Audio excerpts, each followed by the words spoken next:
Welcome to Day Historic, and we will be talking about French Revolution.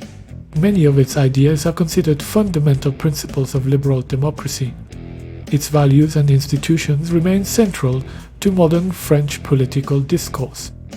The revolution resulted from multiple long-term and short-term factors, culminating in a social, economic, financial and political crisis. France faced a series of budgetary crises during the 18th century. Attempts to simplify the system were blocked by the regional parliaments.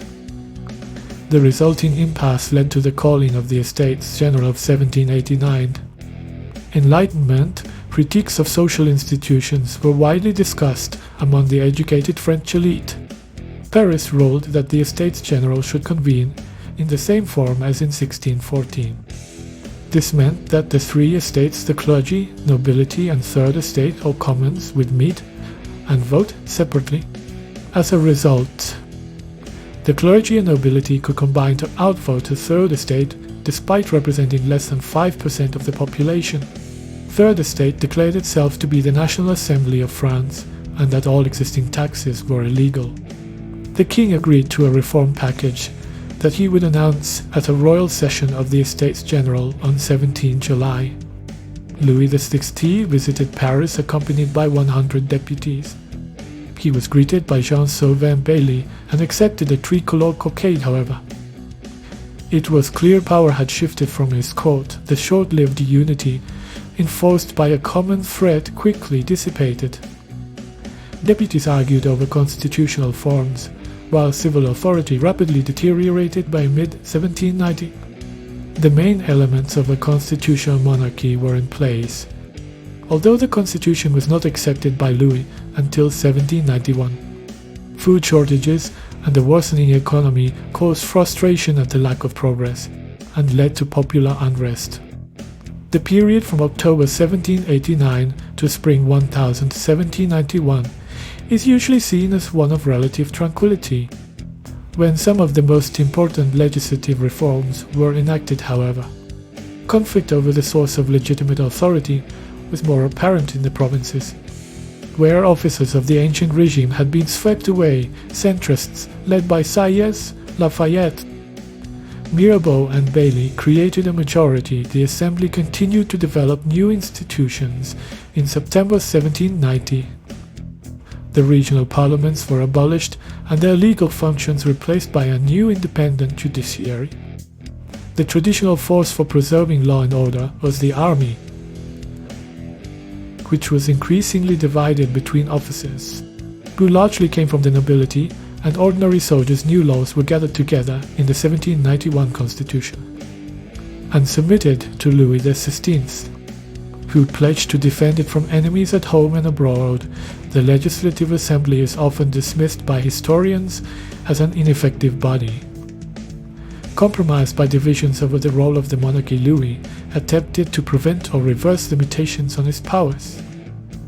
In December 1791, Louis made a speech in the Assembly, giving foreign powers a month to disband the émigrés or face war.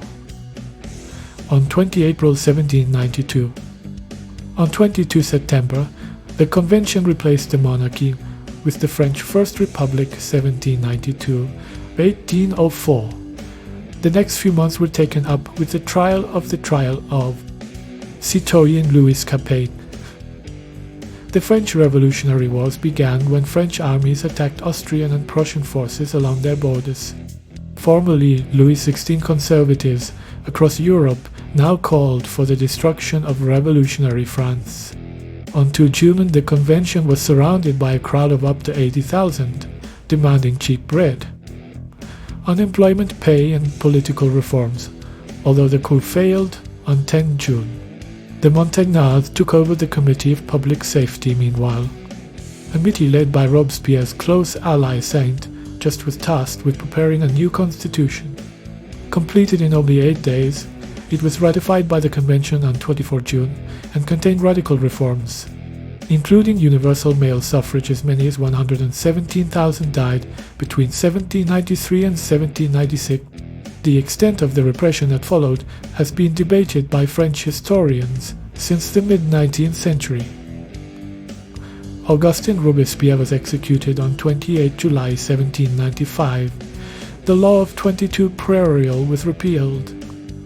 Any surviving Girondists reinstated as deputies, and the Jacobin Club closed and banned. Southern France saw a wave of revenge killings, directed against alleged Jacobins, Republican officials and Protestants. A committee drafted a new constitution, approved by plebiscite on 23 September 1795, and put into place on 27 July.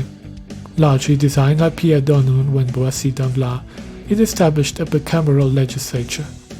Intended to slow down the legislative process, executive power was in the hands of 5 directors, selected by the Council of Ancients from a list provided by the lower house.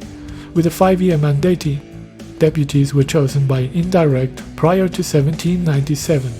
3 of the 5 directors were firmly Republican.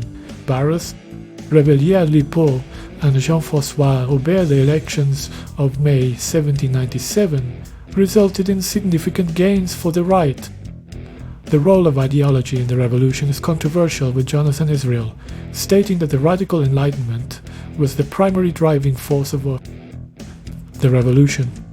With royalist Jean-Charles Pichegru elected president of the Council of 500, it appeared to mean whatever those in power wanted, Jacobins were hostile to formal political parties and factions, which they saw as a threat to national unity and the general will.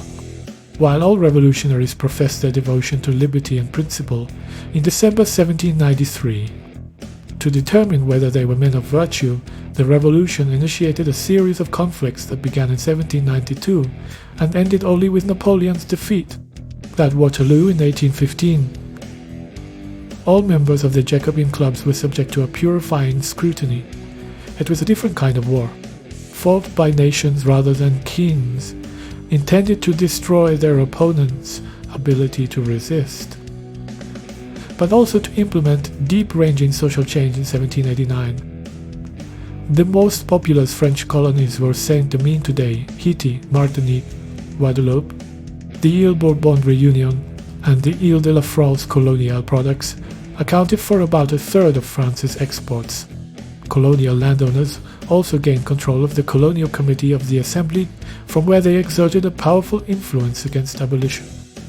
In 1791, the National Assembly granted full political rights to coloureds born of 2 free parents, but left the rights of freed slaves to be determined by the colonial assemblies.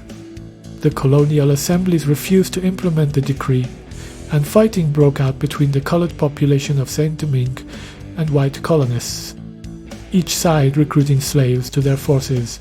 A major slave revolt followed in August. In March 1792, the Legislative Assembly responded to the revolt by granting citizenship to all free coloureds more than 2.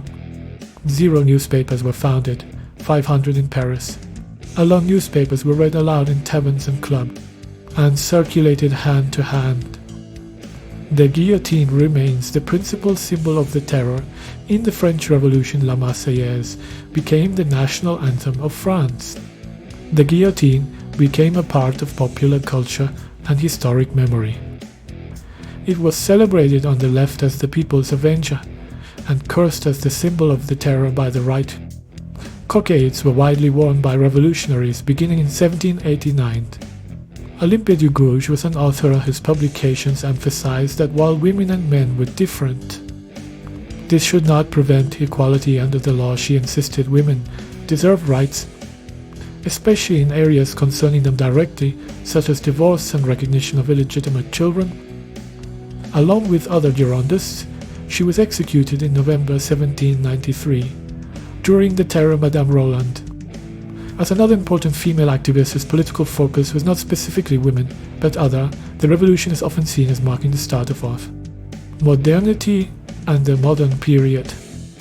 Also known as Manon or Marie Roland, the long-term impact on France was profound, shaping politics, society, religion, and ideas. The revolution permanently crippled the power of the aristocracy and drained the wealth of the church. Historians often see the impact of the revolution as through the institution's ideas exported by Napoleon overall. The revolution did not greatly change the French business system.